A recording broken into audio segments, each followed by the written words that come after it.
Hello students, आज हम आपको एक्सप्लेन करेंगे चैप्टर 7 वह देश कौन सा है।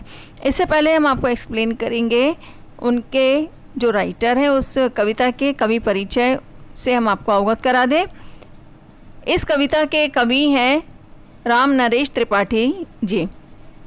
तो इनका जीवन परिचय इस तरह से है। राम नरेश त्रिपाठी जी द्विवेदी युग की राष्ट्रीय सांस्कृतिक काव्य धारा के प्रमुख कवियों में से एक हैं।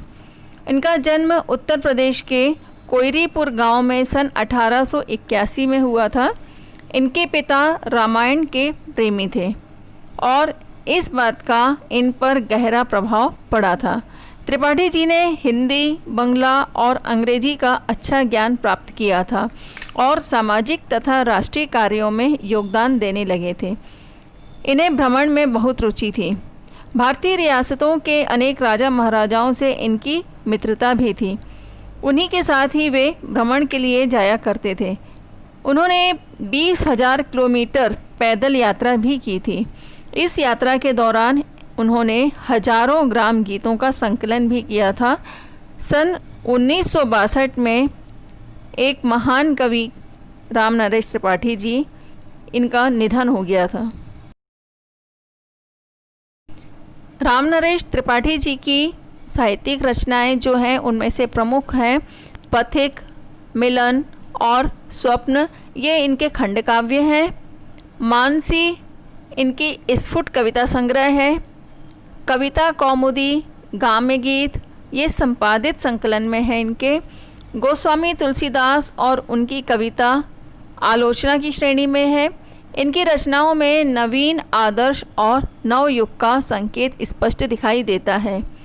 भाव पक्ष की दृष्टि से अगर हम देखें इनकी रचनाओं को तो कविवर राम नरेश त्रिपाठी जी का भाव पक्ष सरस किंतु प्रेरक है, प्रेरणा जगाने वाला है। लोगों को अवेयर यानी जागरूक करने की उन कविताओं में सहज ही स्पष्टता दिखाई देती है और उनकी कविताओं में सजीवता भी दिखाई देती है। प्रवाहमयता है तो प्रवाहमयता भी है। प्रवाहमयता के साथ प्रभावमयता भी स्पष्ट दिखाई देती है। राम नरेश त्रिपाठी जी प्रकृति के चितेरे हैं, इसलिए उनकी कविताओं के भाव स्वस्थ और सुंदर हैं और प्रकृति के करीब दिखाई देते हैं। कला पक्ष के तरह से अगर देखें तो पंडित राम नरेश त्रिपाठी जी की रचनाओं में देशभक्ति की भावनाओं का समावेश बड़ी ही कुशलता से दिखाई देता है। उनकी भाषा सहज सरल खड़ी बोली है, लेकिन वे शुद्ध संस्कृत के शब्दों के प्रति आग्रही नहीं हैं। उर्दू शैली के प्रचलित शब्दों का भी उन्होंने अच्छी तरह से प्रयोग किया है।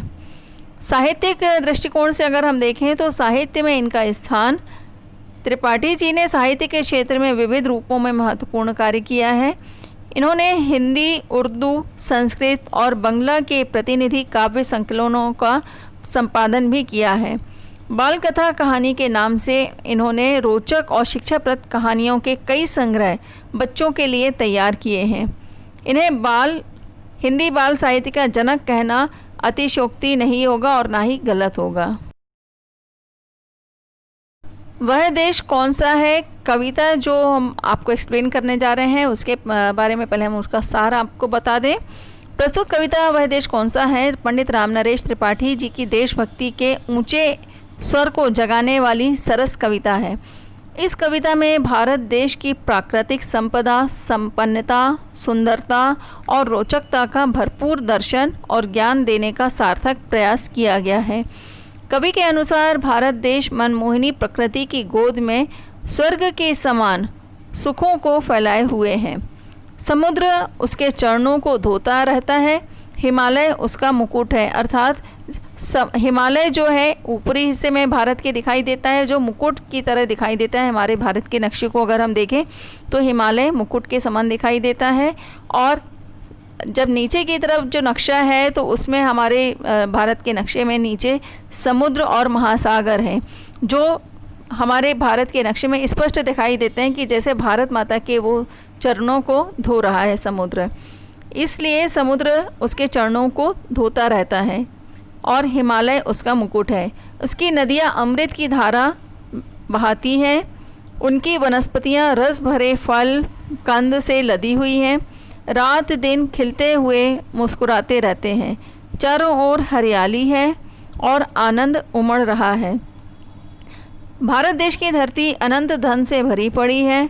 यह संसार का शिरोमणि है और इसने सारे संसार के लोगों को जगाकर शिक्षित किया है और सुधारा भी है। इस देश में भी बहुत सारे ऐसे महान व्यक्ति हुए हैं, उनमें से कुछ ऐसे हैं जो आज भी हमारे इतिहास में अपना नाम अमर किए हुए हैं। जैसे इस देश में ही राम जैसे आदर्श पुरुष हुए हैं, जिन्होंने अपने पिता के आदेश से तृण के समान यानी घास के तिनके के समान पूरा राज्य छोड़ दिया था। इस देश में ही लक्ष्मण और भरत जैसे शुद्ध प्रेमी भाई हुए हैं, जिन्होंने अपने बड़े भाई के लिए अपना सब कुछ त्याग करके सिर्फ सेवा में अपना सर्वस्व न्यौछावर कर दिया था। इस प्रकार भारत देश के सिवाय और कोई देश महान और श्रेष्ठ नहीं है। स्टूडेंट्स, अब हम आपको कविता का जो अर्थ है, भावार्थ है, उससे हम आपको अवगत करा दें। तो इसमें हमने पहले आपकी 6 लाइन ली है शुरुआत की।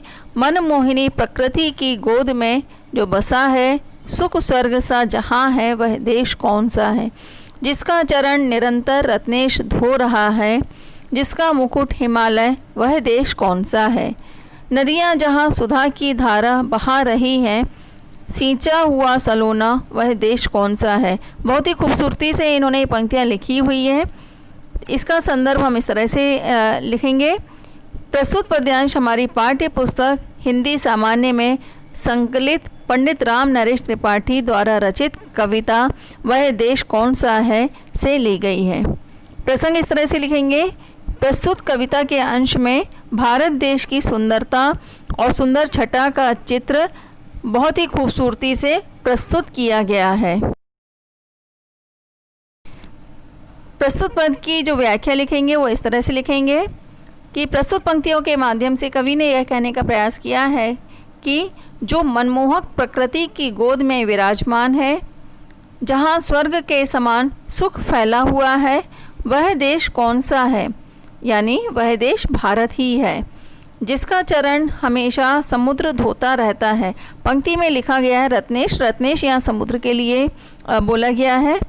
तो जिसका चरण हमेशा समुद्र धोता रहता है और जिसका मुकुट हिमालय है, वह देश कौन सा है, यानी वह देश भारत ही है। जहाँ नदियाँ अमृत की धारा बहा रही हैं और जिसका सलोना सींचा हुआ, वह देश कौन सा है, यानी वह देश भारत ही है। अब इसमें काव्य सौंदर्य जो लिखेंगे, इसको हम साइड हेडिंग काव्य सौंदर्य भी दे सकते हैं या विशेष भी लिख सकते हैं। इसमें इस तरह से लिखेंगे कि भाषा सरल है। सेकंड लिखेंगे विचारात्मक शैली है। इसको और थोड़ा सा अगर ब्रीफ उसमें आगे लेकर के जाएंगे तो इस तरह से लिख सकते हैं कि प्रस्तुत पद्यांश में कवि ने राष्ट्रभक्ति की प्रेरणा स्पष्ट की है। और फोर्थ इसमें लिखेंगे कि प्रस्तुत पंक्तियों के माध्यम से कवि ने बहुत ही सुंदर चित्र प्रस्तुत किया गया है राष्ट्रभक्ति का।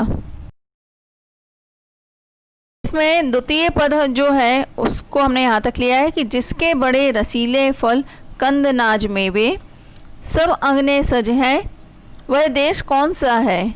जिसके सुगंध वाले सुंदर प्रसून प्यारे, दिन रात हंस रहे हैं, वह देश कौन सा है। मैदान गिरी वनों में हरियालियाँ लहकती, आनंदमय जहाँ है, वह देश कौन सा है। इसके लिए हमने आपको संदर्भ पहले ही लिखा है, तो संदर्भ एज इट इज़ रहेगा, क्योंकि संदर्भ यानी रेफरेंस वो चेंज नहीं होता है, रेफरेंस आपका एज इट इज़ रहेगा। तो संदर्भ जैसा लिखा है पहले पद में आप उसी तरह से लिखेंगे। फिर प्रसंग जो है, प्रसंग भी हमने आपको उसमें जो लिखवाया वो वैसा ही रहेगा, क्योंकि पूरी कविता जो राष्ट्रभक्ति से प्रेरित है और इसमें प्रकृति का सुंदर चित्रण प्रस्तुत किया गया है, तो प्रसंग भी आपका वैसे ही रहेगा। इसमें हमने पूर्ववत लिखा है, लेकिन आप पूरा उसको अच्छी तरह से लिख सकते हैं। उसके बाद इसकी व्याख्या इस तरह से है कि प्रस्तुत पंक्तियों के माध्यम से कवि ने यह कहने का प्रयास किया है कि जिसके फल कंद और नाज मेवे बड़े ही रसीले हैं, सब अंगने सजे हैं, वह देश कौन सा है, यानी वह देश भारत ही है। जिसके सुगंधित और सुंदर फूल बड़े ही प्यारे प्यारे लगते हैं, इस प्रकार के दिन रात हंसते रहते हैं, वह देश कौन सा है? यानी वह देश भारत ही है, जिसके मैदान, पहाड़ और वनों में भी हरियाली बिछी हुई है, दिन रात लहकती रहती है और जहाँ आनंद ही आनंद का साम्राज्य है, वह देश कौन सा है? यानी वह देश भारत ही है। अब इसमें काव्य सौंदर्य या विशेष जो इस तरह से लिखेंगे, फर्स्ट लिखेंगे भाव आकर्षक है, सेकंड इससे देशभक्ति की प्रेरणा मिलती है, थर्ड इसमें लिखेंगे प्रकृति का सुंदर चित्रण प्रस्तुत किया गया है, फोर्थ लिखेंगे भाषा सरल एवं सहज है, और फिफ्थ इसमें लिखेंगे कि यहाँ भारत देश को एक सुंदर सजे हुए आंगन के रूप में प्रस्तुत किया गया है। इसके बाद आपका नेक्स्ट जो है उसमें हमने लिया है, जिसके अनंत धन से धरती भरी पड़ी है, संसार का शिरोमणि वह देश कौन सा है? पृथ्वी निवासियों को जिसने प्रथम जगाया, शिक्षित किया सुधारा, वह देश कौन सा है? छोड़ा स्वराज्य तृणवत आदेश से पिता के, श्री राम थे जहाँ पर, वह देश कौन सा है? इसमें भी संदर्भ आप पूर्वानुसार ले सकते हैं, लेकिन इसमें हमने दिया है पूर्ववत, लेकिन आप लोग कॉपी में उसको पूरी तरह से लिखना चाहिए आपको। और प्रसंग भी जो है हमने पूर्ववत लिखा है क्योंकि वैसा ही रहेगा एज इट इज़, तो आपको लेकिन कॉपी में प्रसंग भी अच्छी तरह से वैसे ही लिखना है। इसके बाद आपका आता है इसमें व्याख्या। तो व्याख्या में इस तरह से लिखेंगे कि प्रस्तुत पंक्तियों के माध्यम से कवि ने यह कहने का प्रयास किया है कि जिसकी धरती अनंत धन से लदी भरी पड़ी है, जो संसार का शिरोमणि है, यानी यहाँ पे अनंत धन के लिए प्राकृतिक संपदा जो सबसे ज़्यादा भारत देश में है, हर तरफ खेत और हरियाली और जंगल, फल फूल कंद मूल सारी चीज़ें जो हैं यहाँ पर भारत देश में सबसे अधिक यहाँ पर होती है, उसके लिए अनंत धन यहाँ पर शब्द का इस्तेमाल किया गया है। और इसीलिए बोला गया है कि संसार का शिरोमणि, क्योंकि यहाँ पर भारत देश में वनस्पतियाँ और प्राकृतिक संपदाएं भरपूर हैं, इसलिए इसको शिरोमणि कहा गया है। वह देश कौन सा है? यानी वह देश भारत ही है, जिसने सारे संसार को सबसे पहले जगाया। इसमें इन्होंने कवि ने इंगित किया है कि संसार में जीरो जो है भारत देश ने ही सबसे पहले इसका आविष्कार करके सबको पूरे संसार को यह बताया कि शून्य का भी क्या महत्व होता है, और शून्य का उन्होंने उपयोग भी अच्छी तरह से बताया, अर्थात ज्ञान प्रदान किया। तो यहाँ पे इस तरह के बहुत सारे वैज्ञानिक और दार्शनिक हुए जिन्होंने पूरे संसार को अपना ज्ञान प्रदान किया है। और इसीलिए इसमें आगे कहा है कवि ने कि जिसने संसार के सभी लोगों का मार्गदर्शन किया है। भगवान गौतम बुद्ध जैसे जो व्यक्ति हैं, जो इतने महान ज्ञानी हुए हैं, जिसको पूरा संसार अच्छी तरह से मानता है, उनके ज्ञान को फॉलो करता है, तो इसलिए उनके मार्गदर्शन को भी इंगित किया गया है। ऐसे और भी हैं महान व्यक्ति जिनके आदर्शों पर पूरा संसार चलता है और उनको अपना आदर्श मानता है, तो उनकी ओर इशारा किया गया है। वह देश कौन सा है? यानी वह देश भारत ही है, जिसने अपने पिता का आदेश पाते ही तिनके के समान विशाल साम्राज्य का परित्याग किया। ऐसे श्री राम जहाँ पर थे, वह देश कौन सा है? यानी वह देश भारत ही है। यहाँ बहुत ही खूबसूरती से कवि ने इस कवि की कविता की रचना की है। इसका विशेष जो लिखेंगे या काव्य सौंदर्य वो इस तरह से लिखेंगे, भाव सजीव है, यानी इस कविता को पढ़ने के पश्चात पंक्तियों को अच्छी तरह से अगर पढ़ते हैं तो सजीव चित्रण हमारी आंखों के सामने प्रस्तुत होता है, इसलिए इसमें लिखेंगे भाव सजीव है। सेकंड, इससे देशभक्ति की भावना जागृत हो रही है। और थर्ड लिखेंगे भाषा सरल एवं सहज है। फोर्थ लिखेंगे कि भगवान श्री राम का उदाहरण देते हुए आदर्श स्थापित किया गया है भारत देश को पूरे संसार में। नेक्स्ट पंक्तियाँ हैं स्टूडेंट्स जो कविता की, वो है निस्वार्थ शुद्ध प्रेमी भाई भले जहाँ थे, लक्ष्मण भरत सरीखे वह देश कौन सा है। निष्पक्ष न्यायकारी जन जो पढ़े लिखे हैं, वे सब बता सकेंगे वह देश कौन सा है। 40 कोटि भाई सेवक सपूत जिसके, भारत सिवाय दूजा वह देश कौन सा है। इसमें भी संदर्भ आप पहले जो हमने लिखवाया उसके ही जैसा आप लिखेंगे, और प्रसंग भी हमने जो आपको लिखवाया है पहले उसमें बताया, आप उसको ही इसमें लिखेंगे, वैसा ही फॉलो करेंगे। फिर इसकी व्याख्या इस तरह से लिखेंगे। प्रस्तुत पंक्तियों के माध्यम से कवि ने यह कहने का प्रयास किया है कि जहाँ पर लक्ष्मण और भरत के समान निस्वार्थ शुद्ध प्रेमी भाई थे, क्योंकि लक्ष्मण ने और भरत ने भगवान श्री राम को अपना आदर्श, अपना भाई, अपना सब कुछ मानते हुए जब उन्हें वनवास हुआ था तो लक्ष्मण उनके साथ प्रस्थान किए थे, और भरत में ने अपने राज्य के पास ही अलग से वनवास जैसा तैयार करके और उसमें झोपड़ी बना करके वैसे ही उन्होंने अपना जीवन निकाला 14 साल तक, जिस तरह से भगवान श्री राम और लक्ष्मण वनवास में अपना जीवन व्यतीत कर रहे थे। तो इस तरह के शुद्ध प्रेमी भाई आज के तारीख में कहीं और देखने को नहीं मिलते हैं, सिर्फ भारत देश में ही हुए हैं। वह देश कौन सा है, यानी वह देश भारत देश ही है। जो लोग निष्पक्ष न्याय करने वाले पढ़े लिखे हैं वही यह बता सकते हैं कि वह देश कौन सा है, यानी वह देश भारत ही है। जिस देश के 40 करोड़ भाई, बंधु, सेवक और सपूत हैं, यानी इसमें भाईचारे की भावना जो हमारे देश में मिलती है आपसी, वो और कहीं देखने को नहीं मिलती है। उसी के लिए कवि ने यहाँ पर इंगित किया है कि जिस देश के 40 करोड़ भाई, बंधु, सेवक और सपूत हैं वह भारत के सिवाय और कौन सा देश हो सकता है, यानी वह देश भारत ही हो सकता है। अब इसमें विशेष लिखेंगे तो आपको हमने जो पहले लिखाया है कि भावपूर्ण कविता है, भाषा सरल एवं सहज है और राष्ट्रभक्ति की भावना इसमें दिखाई देती है। प्राकृतिक सौंदर्य भी इसमें स्पष्ट किया गया है, प्रकृति का चित्रण बहुत खूबसूरती से दर्शाया गया है। इनके अलावा यहाँ पर ये भी लिखेंगे भाव सौंदर्य में आज़ादी से पहले भारत देश की दशा का चित्रांकन प्रस्तुत किया गया है।